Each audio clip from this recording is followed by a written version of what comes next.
Good evening, British Empire viewers, and welcome to this very special takeover of this small YouTube channel by me, Sir David Attenborough. Today we're going to be taking a close look at one of the few places on Earth with such a hostile environment that no intelligent life remains.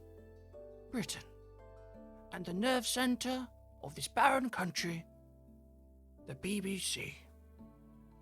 Once upon a time, you might have seen me on this network, gobbling up the eggs of endangered sea turtles without a care in the world, and spreading dangerous far-right myths about overpopulation, despite obviously caring a lot about both the environment and nature, and not having touched a turtle egg for going on 5 hours now. Unfortunately, due to the current state of affairs at Auntie Beeb, I've been forced to flee to YouTube, where all failed naturalists end up eventually. And why? Because I have been deemed simply too woke for TV. Now, as you all know, television is my life. So I've done the right and necessary thing in response to this crisis, and I've come to the Daily Telegraph, the only newspaper in Britain where the staff are even older than I am, and the only place that still serves leatherback turtle eggs, my favourite. Now, if you'll excuse me, I'm going to ask Lord Nonsbottom where he keeps the secret to eternal life. In the meantime, I'm going to leave you with your usual host, Bridget Empire. Thank you, Sir David, and welcome to our humble home, and welcome to you, viewers. As you've no doubt heard by now, I'm Bridget Empire, science and culture correspondent for the Daily Telegraph, the only refuge for elderly knights of the realm that guarantees no death, ever. As long as you don't worry about consequences, living nightmares, rotting alive, or any of the stuff that comes from making a deal with the great old ones, like usually boilerplate stuff, you know. Anyway, before I accidentally hand over the secret to eternal life, I'm here to talk about why Sir David Attenborough ended up here of all places, banished from public for being woke of all things. And I'm going to be answering the most important questions on everyone's lips. 1. Is Sir David Attenborough woke? 2. Why did the BBC take him off the air? And 3. Is it really possible to present a nature documentary without being political? Is David Attenborough crossing a sacred line? Or is that, the nature of the beast? Pun intended.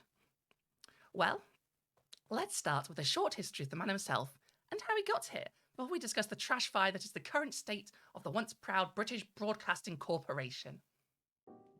David Attenborough was born in 1926, which makes him one of the last people that can actually claim that back in the day they used to send men to war, because he was in his 20s when World War II broke out. And also, that makes him 96 years old, like reverse 69 years? What's nice backwards? Ekin? Ekin. He's Ekin years old. After a frankly strangely heartwarming childhood of collecting fossils and being inspired by a campaign to save beavers, Attenborough got his start at the BBC in 1952 on the production side, thinking his teeth were too long for TV. What Attenborough should have noticed at that point was that he lives in Britain, and thus is surrounded by people with teeth that look like the Iron Bloody Throne got covered in mustard.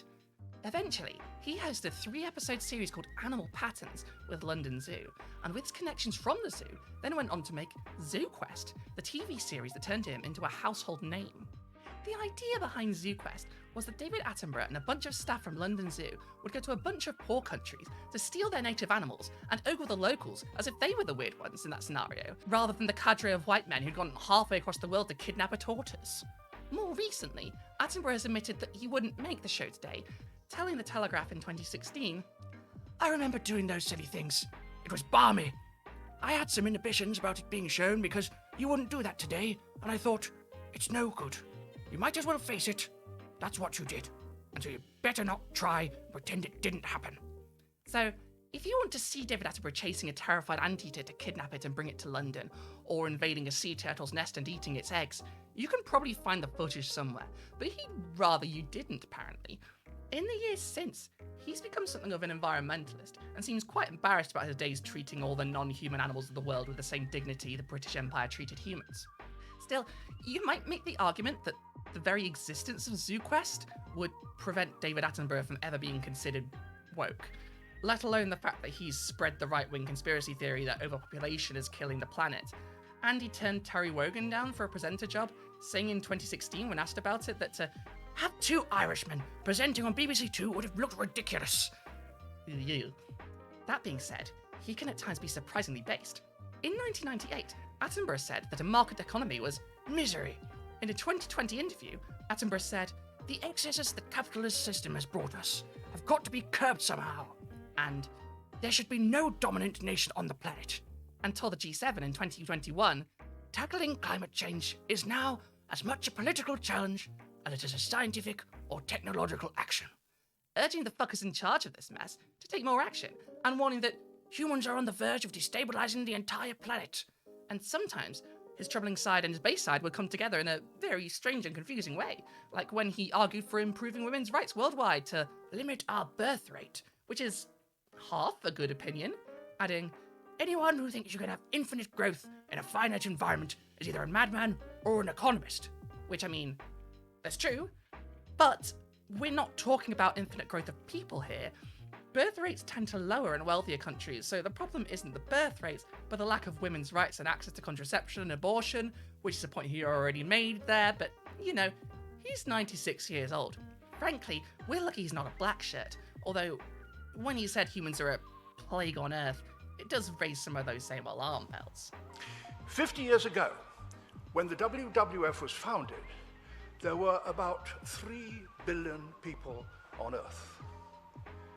Now there are almost 7 billion, over twice as many, and every one of them needing space.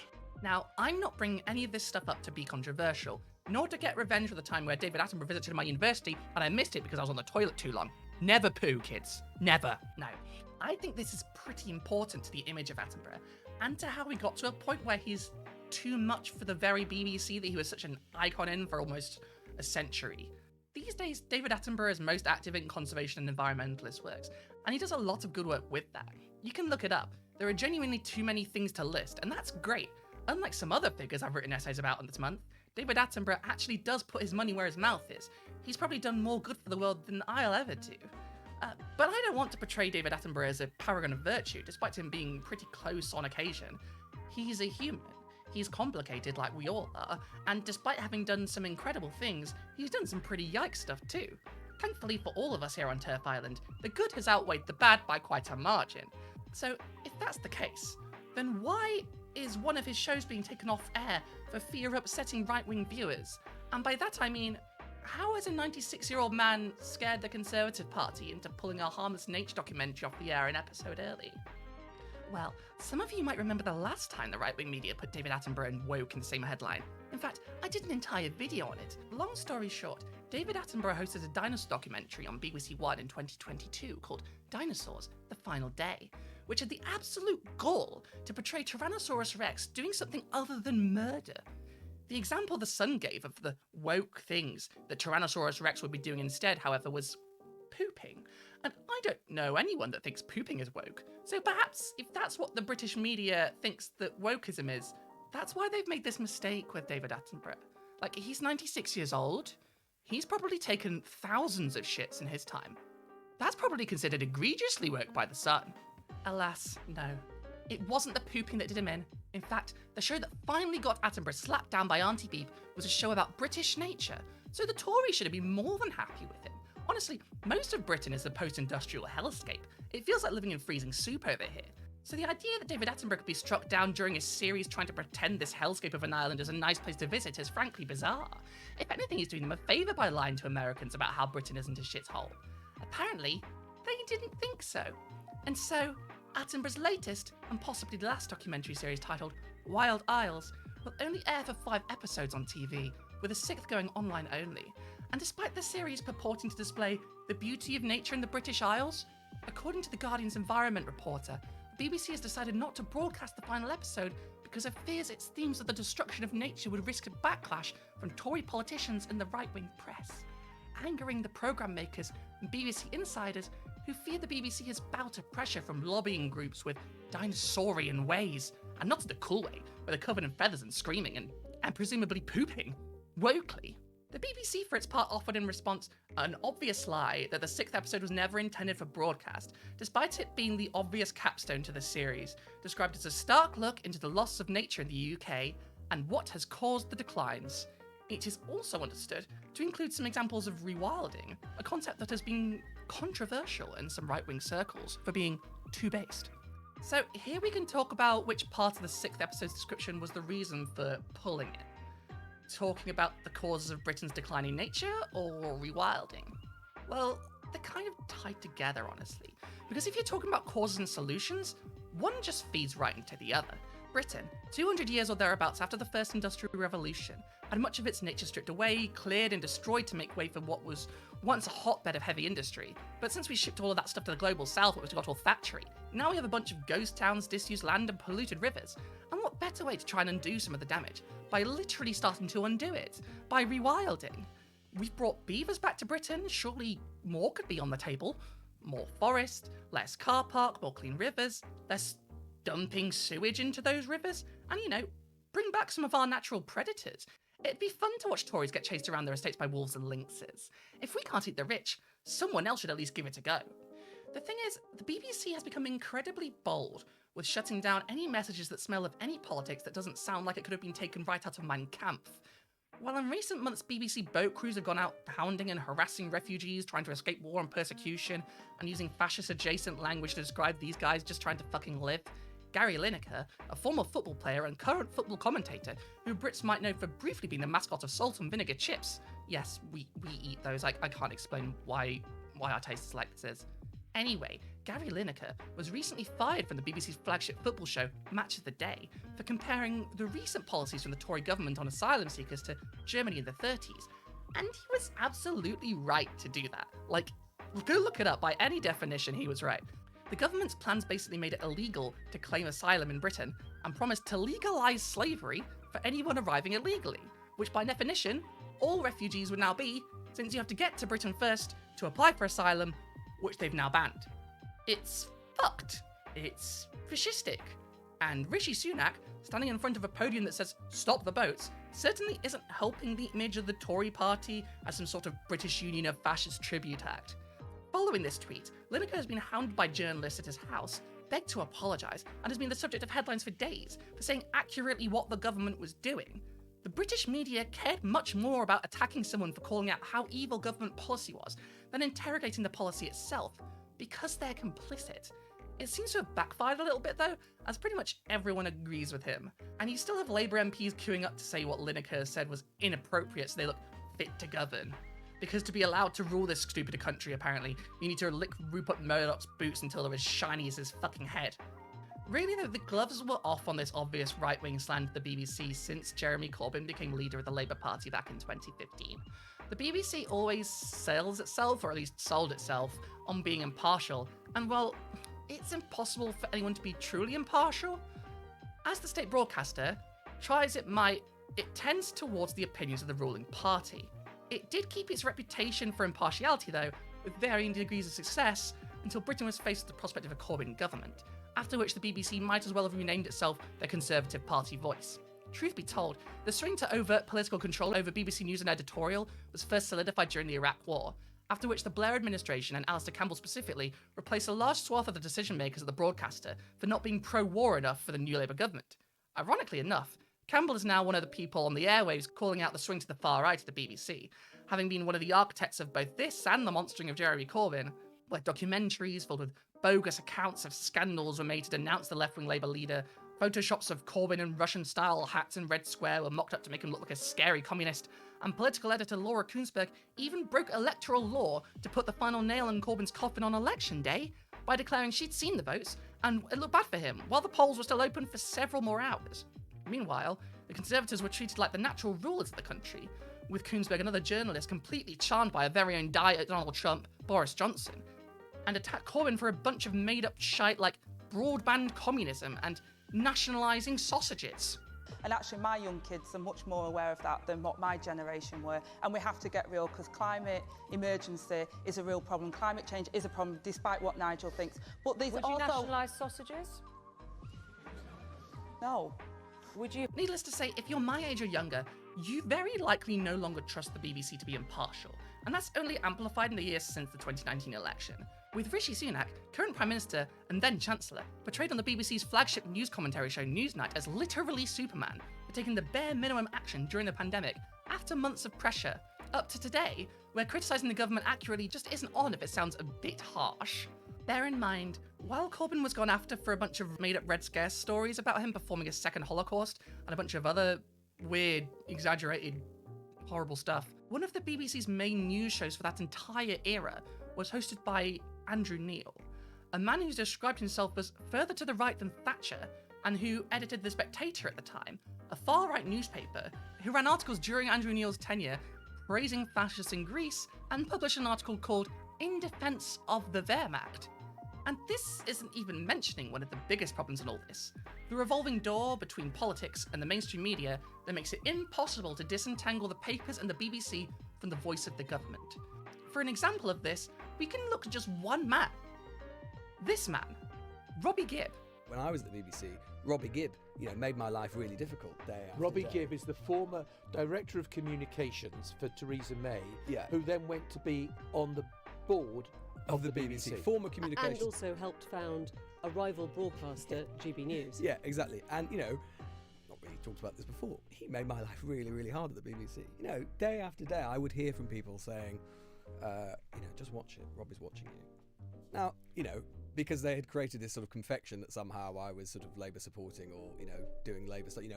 By comparison to Robbie Gibb, my sort of grand summit within the Labour Party was, vice chair of Birmingham Northfield CLP and youth officer when I was 17 years old. And I'm sitting there going, hang on a minute, I'm being lectured about impartiality from a man who until checks notes like 12 months ago was literally head of comms in Downing Street. Robbie Gibb joined the BBC as a political researcher straight after graduation and left when his brother was elected as Conservative MP to become another Conservative MP's Chief of Staff. He returned to the BBC in 2002 as Deputy Editor of Newsnight and Editor of Live Political Events, then returned again to Conservative politics, becoming Director of Communications to Conservative Prime Minister Theresa May, before leading the bid to buy the Jewish Chronicle, becoming an editorial advisor to British Fox News ripoff GB News, and then joining the BBC board in May 2021.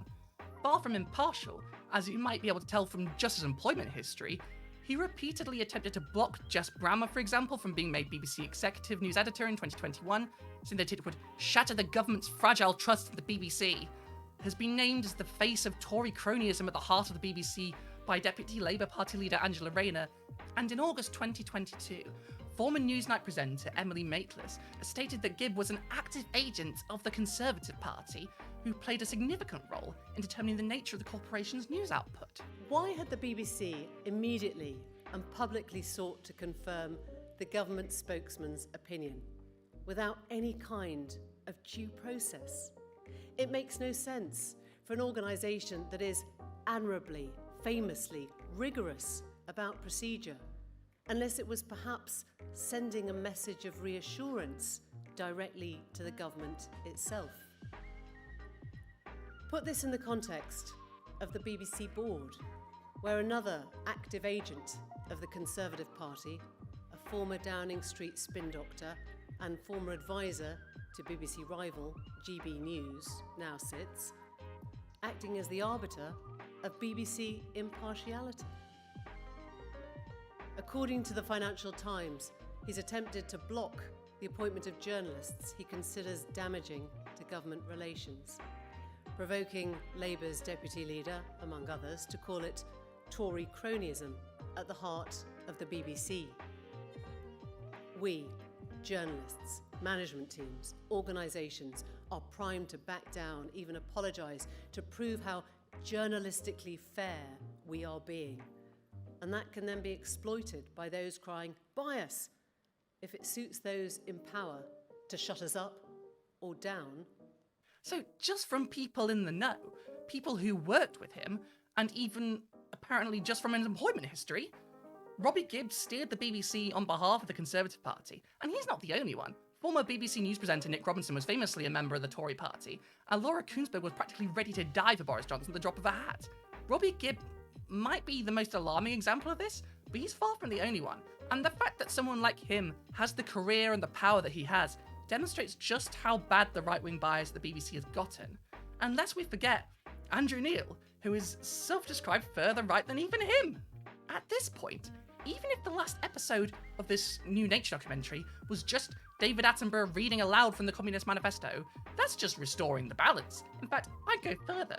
If Andrew Neil is allowed to publish articles defending the Wehrmacht of all things, unless David Attenborough spends a whole hour extolling the virtues of the gulags before personally sending Andrew Neil to Goliotok, I think we could argue that we have a lot of room to maneuver here, if we're actually being fair and balanced, not, what we're actually doing, which is allowing the far right to capture our state broadcaster while denouncing anyone to the left of Heinrich Himmler as some sort of secret Bolshevik. But David Attenborough didn't do any of that. He wanted to talk about the facts of how the UK became a place of declining nature, of environmental degradation, and to suggest a few concrete things we could do to step back from the brink. And now that's considered too much. We're beyond the veil now, boys. The BBC is just a repackaged Conservative Party press conference with some prestige TV attached. It'll be the Doctor next. He's an alien that's been a man and a woman. That's right out under the new rules. Say goodbye to the Time Lord, everyone. Bye! Goodbye, Doctor, bye! Never mind the stuff that's actually bad to show on the TV. Like monstering asylum seekers, for example, which the BBC News does with abandon as the impartial broadcaster. Here's some fruit, some biscuits, some juice. Having given them some food, we shadowed them and called the Coast Guard, who organised their rescue. And not far away, we find another migrant boat. Well, we're about 8 miles off the coast of Dover now, and we've just come across this small dinghy, probably 3-4 metres long. We think there's maybe 12, 13 on board, a couple of small children at the front and a couple of women. And we've now called in the UK Border Force, the UK Coast Guard, who are going to come and pick them up. For some, these are desperate people fleeing some of the world's most troubled countries. For others, they're simply economic migrants. Or rampant transphobia, which also... No, what we have to worry about now is a nature documentary that says the Tories might have done some bad stuff over the years. You know, this nature documentary series had, dragonflies having sex in it, right? Pounding it, raw dogging. That's not the problem they had. And it shouldn't be, to be clear. You would think that would be a red line before talking accurately about climate change would be a red line. Usually if I want to see some insects raw dogging, I have to go to some dark place of the internet. Now I'm being served up by the BBC like a fresh plate of nationalised sausages. And that raises an important question. Is dragonfly sex political?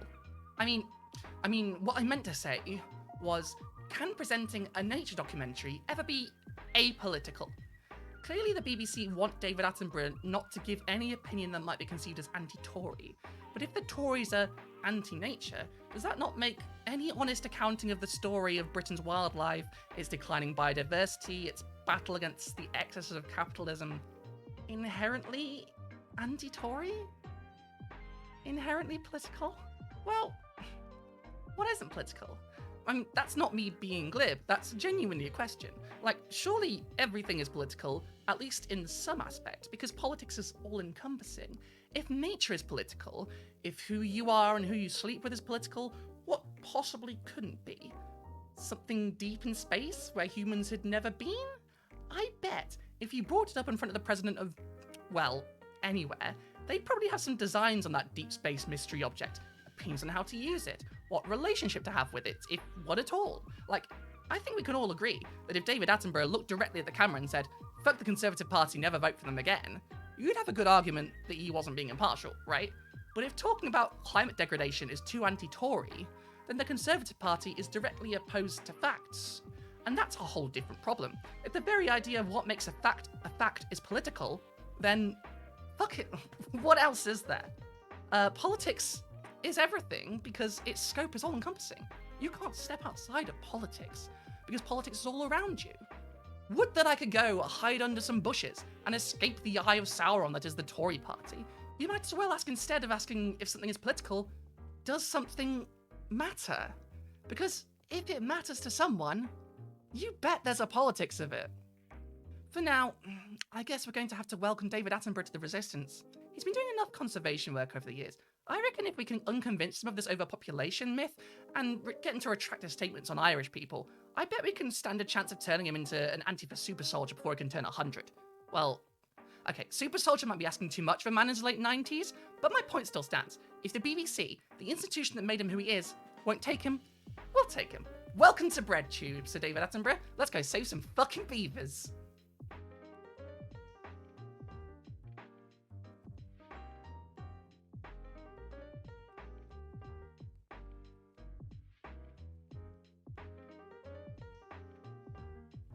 Hey, thank you for watching this video, especially if you are Sir David Attenborough. If you are, my DMs are open. Let's be friends. If you're not David Attenborough, well, then why not give this video a like, leave a comment, hit that subscribe button, and share it with your friends. And if you really, really liked it, you can help me not starve by dropping me a one-time donation on Coffee or signing up to my Patreon for just £1 a month. All patrons get access to early videos multiple days before everyone else, barring the times where I posted the day before, but then you get a few hours, so either way you still get early videos. In addition, when I reach enough patrons to make this my actual job, I'll set up a Discord where I can hang out and chat and stuff, and you can listen, we can have coffee together. I mean, we won't be having coffee, we'll be, you get what I mean. Anyway, in addition to all of that, you also get a shout out at the end, just like Jerry Cobalt, Scar Jan, Nerania, Lara Van Loon, Howard Blott, and Anne Becerra. Alright, until next time, let's start that one again. Until next time, go do something super woke like touching grass or looking at a tree, apparently. Later.